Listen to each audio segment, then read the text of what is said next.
Welcome to Our Mountains. I'm Rhonda Brashear. I'm Dean Osborne. And I'm Joel Brashear, and we've got some great music in this episode for you, and that got me thinking, what is your all's favorite country musician or country song? I'll have to go first. Okay, go ahead. You know, back in the day, the Osborne brothers were traveling in package shows with a lot of the best acts of the day, Merle Haggard, and that was one of their biggest touring partners. But back then, they were called country package shows. So I have to tip a hat to them as far as being members of Grand Ole Opry. But I would say my favorite of all time would have to be George Jones. It's a good one. Yeah, it is. Wow, I've got so many. Growing up, I loved Patsy Cline, Linda Ronstadt, even though she's not really country, but she had some country influence. Emmylou Harris, and now Patty Loveless, just so many. I can't really pick one, I'm sorry. Well, I've got a lot too. I mean, I love Garth Brooks, George Strait, Alan Jackson, but one of the acts I love right now is Dan Woods and his group. And we've got them for you right now doing a song called Don't Be Afraid. Hey folks, my name is Dan Woods. I'm from right here in Hyden, Kentucky. I'm here with a couple good friends of mine tonight. Of course, ladies first, Miss Katie Jane Moses over here playing bass and singing backup. And Mr. Ben Noble right here playing lead guitar with us tonight. We're going to do another tune for you called Don't Be Afraid.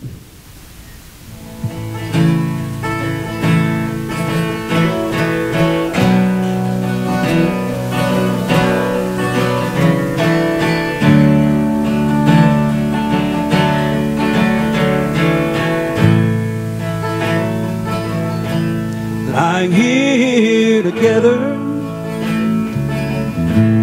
contemplating our move. Part of you wants to run, part of me does too. We both had our hearts broken, and we put up a wall. I think it's time to tear them down. Yeah, I'll catch you if we fall. So baby, don't be afraid to love me. Yeah, like I'm loving you. Don't be afraid to love me, like I know you want to.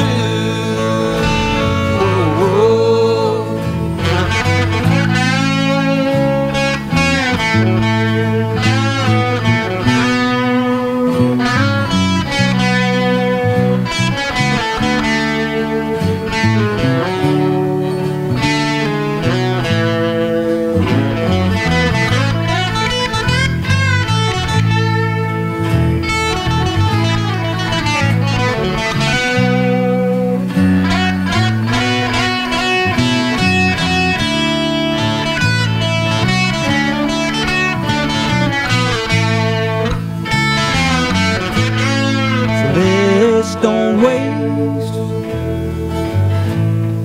another minute on a heartbroken path. It's a crazy world, but girl, we're in it. So let's give love one more try. Baby, don't be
Thanks, Dan. That was a great song. Now, after the break, Joel's going to go to Pine Mountain Settlement School. He has some really interesting things to talk about. You'll want to stick around. We'll be right back. Frontier Nursing University is committed to better care for women and families. Our nurse midwife and nurse practitioner programs rank among the top in the nation, and our graduates are passionate leaders who serve rural and underserved communities around the world. Frontier.edu. Folks, welcome back to Our Mountains. You know, on the show, we love to talk about the history of the region, positive things that are happening right now, and we love to look forward to great things that will happen in the future. Well, today, I've got a guest that's going to help us do all three. We have Geoff Marietta from the Pine Mountain Settlement School. Geoff, thank you so much for being on the show. Yeah, thank you so much, Joel. Geoff, we've been on a tour today looking at all the things here at Pine Mountain, but how did Pine Mountain get started? Sure. It started as a boarding school for mountain children here in the Kentucky mountains. It was started by 3 people, a mountain man and 2 well-educated women. William Creech, the mountain man, got the land and donated it to Pine Mountain Settlement School. And Catherine Pettit and Ethel DeLong were these 2 terrific women leaders who helped found it. They had formerly been at Hindman Settlement School. The 3 of them got together and launched the school in 1913. So the school acted as a settlement school for several years. Then it was absorbed into the Harlan County Schools District, right? Yep, that's right. So it operated as a boarding school until 1949. And then it transitioned to become a regular community public school from 49 to 72. And then at that point, they consolidated schools and built a new elementary school about 10 miles down the road. And at that point, Pine Mountain Settlement School transitioned into what it actually is today, which is a community nonprofit and social center for folks here in the mountains. We have 4 sort of core areas that we work in. One is environmental education, another is community development, and we have a sustainability program, and then we have some work we do in Appalachian culture and heritage. And our mission is to enrich lives and connect people through Appalachian place-based education for all ages. And I can talk a little bit about some of the things we do in each one of those areas. That'd be great. So our environmental education program, we saw some students today from Louisville come down, folks 4th, 5th, 6th graders, their chaperones and teachers come down, and they learn about environmental and science education integrated with Appalachian culture and heritage. So while they're learning about stream ecology and forest ecology, they're also learning about the early pioneers of folks here in the mountains and learning how to do traditional folk dancing, Appalachian toy making. And so that's a big core program that we run here during our fall and spring months. In community development, you also saw we have an early childhood program that we call Little School. And it's free education for birth to 5-year-olds and their caregivers for anybody in this community. We run it 3 days a week, and we provide a free nutritious lunch for them and their caregivers for free, and a lot of that food comes right off our farm. And the food is delicious, let me tell you. Joe treated me to lunch, and it was one of the best lunches I've ever had. And along with other community development programs we do here, we have pottery nights, we do a lot of dances and dinners, and we serve as sort of a social center for this part of Harlan County. In sustainability, we have operating farm. We have what are called 3 high tunnels. These are large unheated greenhouses. And we do year-round production of lettuce greens, tomato plants, even fava beans. We also have beehives for honey. We're going to be doing chickens. And we also do forest medicinal workshops around how to grow and harvest ginseng and golden seal. We also have mushroom production workshops where we show people how to actually grow and harvest their own mushrooms. And then this year we're very excited. We are now a part of a hemp pilot project through the Kentucky Department of Agriculture, and we're actually going to be growing industrial hemp here at Pine Mountain Settlement School, just like they did 50 or 60 years ago. Wow. And all of this takes place in this, foundation of Appalachian culture and heritage, where we really try to honor and promote the best of Appalachian culture. So we have folk dances, we have naturalist weekends, we have arts weekends. And we really celebrate not only the founders of this school, but the local community culture and heritage and everything that they've brought to Pine Mountain Settlement School. Now, Geoff, I know you're not originally from this region. What brought you here to Pine Mountain Settlement School? Yeah, sure. So for the viewers out there, you probably can tell that my accent isn't from around these parts. You don't sound like you're from Eastern Kentucky. No, I grew up close to Canada in Minnesota. Okay. You'll hear my long O's. I was born and raised in Hibbing, Minnesota, which is a mining town up on the Iron Range. Okay. And I went to school out at the University of Montana, and then I became a teacher. I taught high school special education, and I was an administrator out at a public school on the Navajo Nation in the Four Corners region of New Mexico. And it was there that I met my wife, Sky, and her mom actually taught here at the settlement school when it was a regular public community school. Okay. And that's how I was first introduced to Pine Mountain Settlement School. Her mother's family is from Laurel County, and she grew up in Berea. And she brought me out here when we first met, and she told me, I know where we're going to get married. She brought me out here from New Mexico and showed me Pine Mountain Settlement School in Eastern Kentucky for the first time, and I was just blown away by its beauty. We did get married here up at our stone chapel, which is just one of the most beautiful chapels you ever see. And then from there, we literally packed up our U-Haul and drove up to Boston. And so fast forward, 3 or 4 years, I had 2 young children, and we were looking to get out of the city.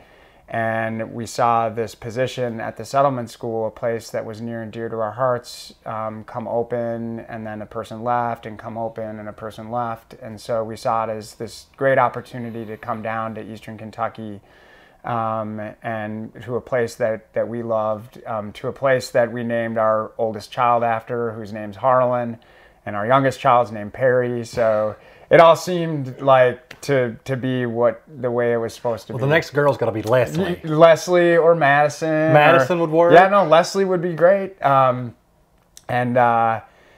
Belle, but that would work. I think Leslie's the Leslie kind of gets front. In the middle there, It between does. Harlan and Perry County. And so we've been here for a couple years now, and I'm here in this role as the executive director of Pine Mountain Settlement School. What do you see for the future of the settlement school here? Yeah, I'm just a really, really firm believer that the best part of the future of Eastern Kentucky is coming, is still yet to come. I think that you have a place like Eastern Kentucky in an age of, where a lot of tourism is becoming just sort of, I don't know, it's becoming very sort of bland and the same everywhere. And I think people, with the internet and with mobile devices, everyone's seeing everything at the same time.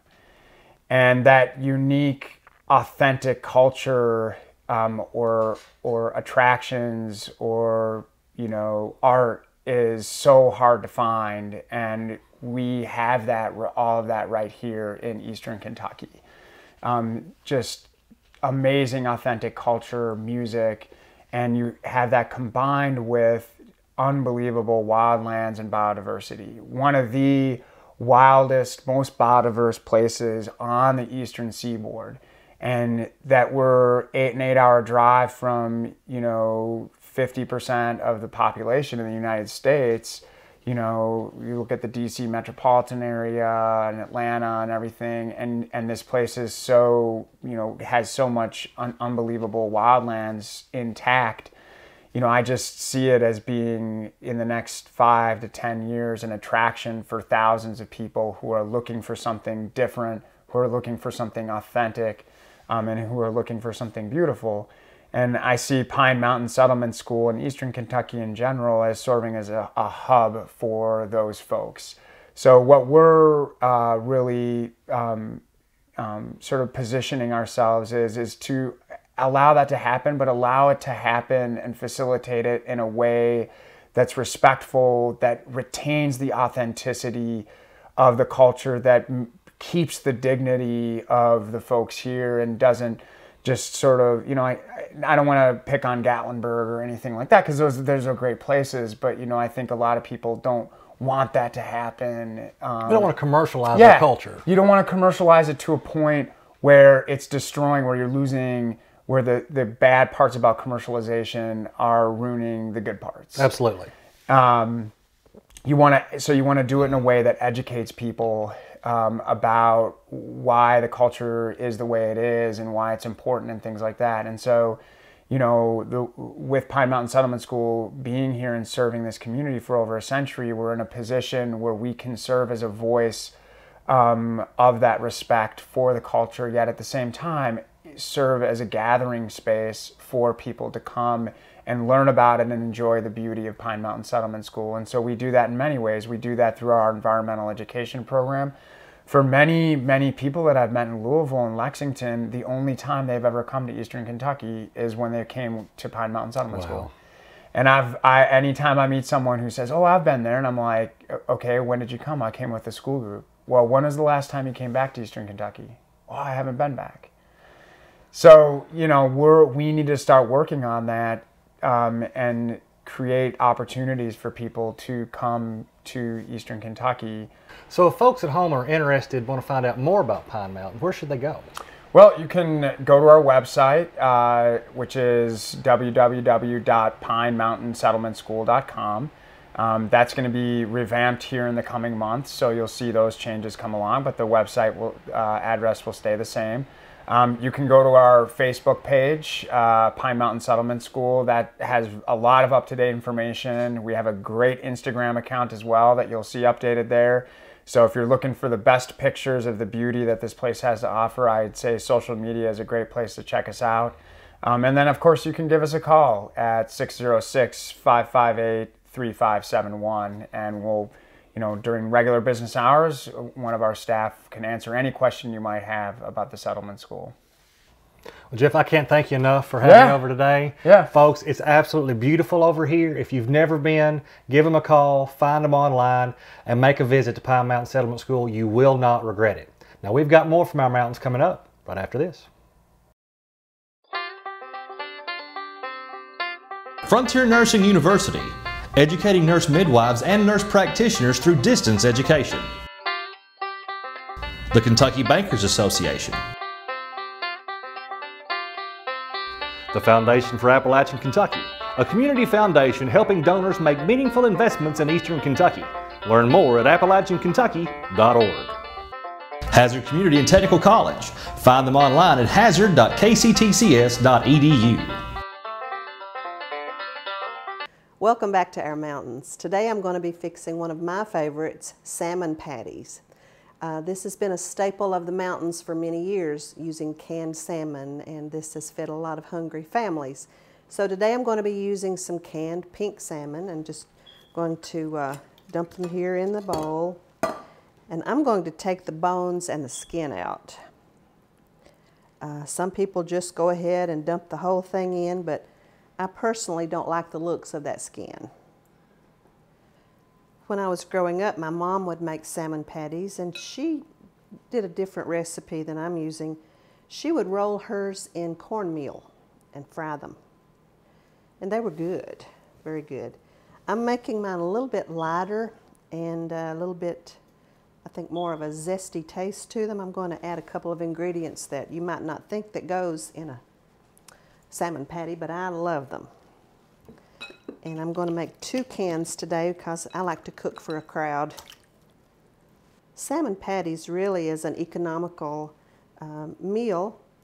A can of salmon you can usually get for anywhere from $2 to $4. And by the time you add your other ingredients, it's a pretty cheap meal. That's a lot of meat. There'll be some good eating tonight. Now, I like to use my hands. I don't want it too mushy. I like to just kind of separate the meat. I'm going to add 1 egg to help bind it together. Just with my hands and the spoon. This will help it stick together. That's one thing about salmon patties, they do tend to fall apart. So after I add the egg, I'm going to add some chopped onion, some dill weed, and this, of course, to your taste, I'm going to add a couple tablespoons because I love the taste of dill. It just makes it smell good too. I've got my pan here on medium-high heat. I'm going to add some cracker meal.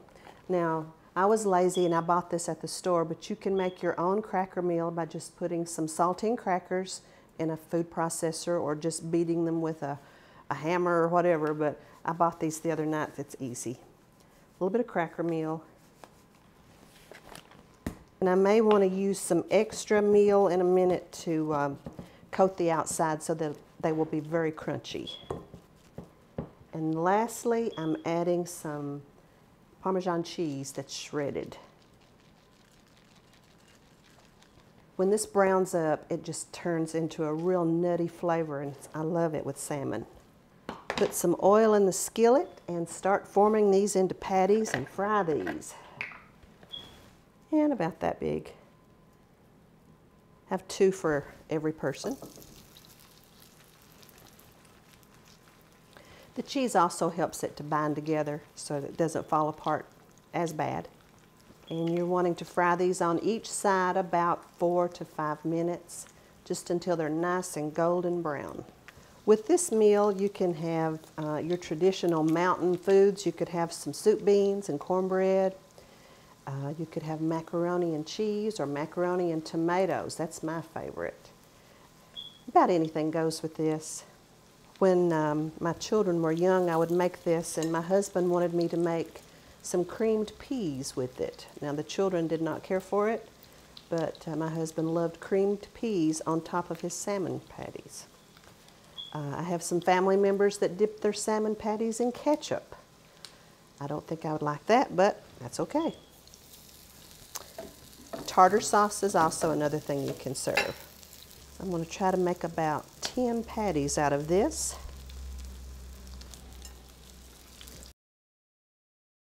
Okay, I've browned these on both sides about 4 to 5 minutes each, and they're perfect.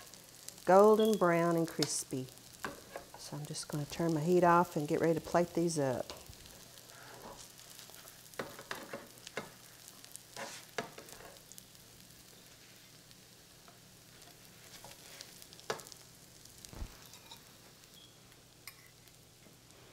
Steaming hot.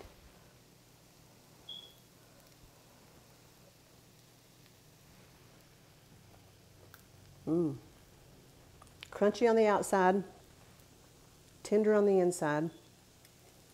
Just a hint of onion and dill weed. Really good. I know you're going to love these salmon patties, and you're going to love what we've got coming up after the break. Stay tuned. One voice, unifying banking in Kentucky, our Commonwealth. We are the Kentucky Bankers Association. We are the KBA. The KBA is a nonprofit trade organization that has been providing legislative, compliance, education, and vendor solutions to its member institutions since 1891. The KBA's directors and staff work together with its members to make the financial services industry in Kentucky a more effective and successful place to work. The mission of the KBA is to provide effective advocacy for banks in Kentucky and on a national level.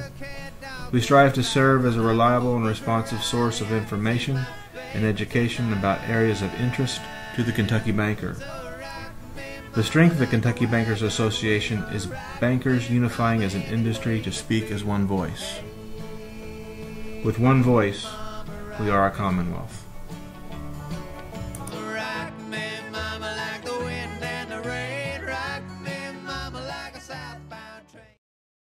I'm Nina Harris, and I'm assistant professor at Frontier Nursing University, and I'm also a nurse midwife and a nurse practitioner. At Frontier Nursing University, it's more than an education, it's a calling. Answer the call. Well, the salmon patties were a hit. I think they were. Do you even like them, Dean? I love them, and probably one of the least traditional Appalachian dishes when you think of biscuits and cornbread and gravy, but have been around the mountains for a long time. I grew up on salmon patties. I love them. I think the day that we had that cooking segment, I probably ate 5 of those salmon patties. I love them. I like them as well as Joel doesn't like bean soup. Well, he doesn't like soup beans, that's for sure. But, you know, we grew up on mountain grub, and some of the things that I think of with salmon patties is macaroni and tomatoes, fried potatoes, all those carbs, which people are trying to get away from these days. Don't pay attention to him. When you have that again, I'll call you. All right. Well, half that sounds really good. but not the soup beans. Not the soup beans. I can pass on the macaroni and tomatoes too. Okay. All right. Anytime you want to fix salmon patties, you give me a holler. I'll do that. There'll be a new host in the cooking segment. That's right. All right. Well, folks, have a good week. We'll see you. Bye-bye.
Okay. I think we've done that one round. You want to go somewhere? Yeah, I do.